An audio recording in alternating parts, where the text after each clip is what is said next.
Big congratulations to everyone who took the February LSAT. I hope that you crushed it. If you did, congratulations. It's time to switch gears and focus on your application essays. Of course, this year applications are a bit different than in years past due to the Supreme Court's ban on affirmative action almost 2 years ago now. Law schools have removed the previous diversity statements and replaced them with adversity statements and other optional essay prompts, oftentimes unique to their school. What this means is that it may be a bit tougher than in years past to reuse the same application essays for multiple schools, but don't let this discourage you from applying to as many schools as you otherwise would have. The more schools you apply to, the more you'll get into, and the more scholarship offers you'll have, meaning you'll be in a better position for scholarship negotiations, which is some of the easiest money that you'll ever make, and the outcome could determine the trajectory of your entire legal career for decades to come. Now, if you'd like my help in reducing a bit of that workload and working on those application essays, my team and I would be glad to help you out. We offer a service where we give you unlimited support for all of your applications, personal statement, optional essays, addenda, resume, even help with requesting letters of rec. If it's part of your application, we'll help you work on it for as many rounds of edits and revisions as you need for all of your documents. And if you don't yet have a rough draft, that's okay too. We'll help you create one. Of course, we're not going to write it for you, but we'll take your words and help you craft them into strong, compelling narratives. Again, links below to find out more. Now, if you're not feeling so hot about the February LSAT, if you're considering a retake, of course, there are several LSAT test dates coming up. Next up are the April LSAT, roughly 2 months away, and the June LSAT, roughly 4 months away. The February LSAT, to be quite frank, is the last test date I would typically consider for applying to law school in the cycle finishing up to start law school roughly 6 months from now. So consider whether you would benefit from having another 2 to 4 months to study for the LSAT.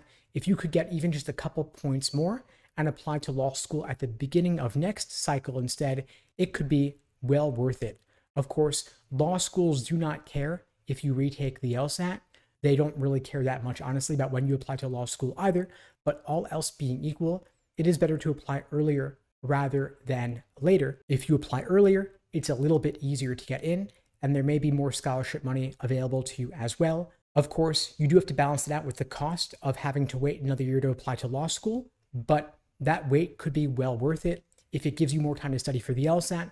If it lets you apply at the beginning of next cycle instead, that could mean you get into a better law school, you get more scholarship money, and possibly both. And retake prep could be as simple as taking one timed exam a week and reviewing it in depth.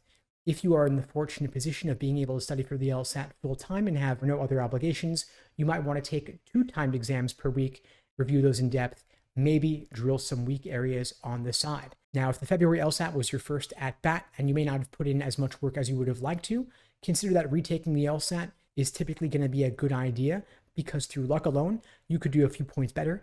And if you actually put in the work to study significantly for your retake, you could do far better. Law schools do not average multiple LSAT scores, but rather they only take the highest score and think about maybe what could you do differently this time around if you had another 2 to 4 months to study. Maybe there's a resource you were considering but didn't take the plunge on, and you're looking for a bit more support or more personalized support for the next at bat. And if you'd like my help on your journey to scoring a 170 or above on the LSAT whenever you're taking it, my team and I would be glad to help you out. We offer live online classes via Zoom, on-demand video courses, small group coaching, and one-on-one coaching. You can check out the links below to find out more and to book a call with me and my team. We'd be glad to help you out. And whatever you do going forward, make sure you have a structured study plan. The LSAT is too important to be left to chance, and you don't want to leave it to how you're feeling that day when it comes time to crack open the books. I mentioned earlier, maybe you'll take an exam per week, maybe you'll take 2 exams per week, maybe you'll drill your weak areas on the side, and sometimes you don't know what you don't know. And so if you'd like my help on your journey to scoring a 170 or above, my team and I create personalized day-by-day study plans for all of our students, regardless of whether you're taking the LSAT in April, June, or beyond. Links below to find out more. And in the meantime, I'll wish you all the best and take care.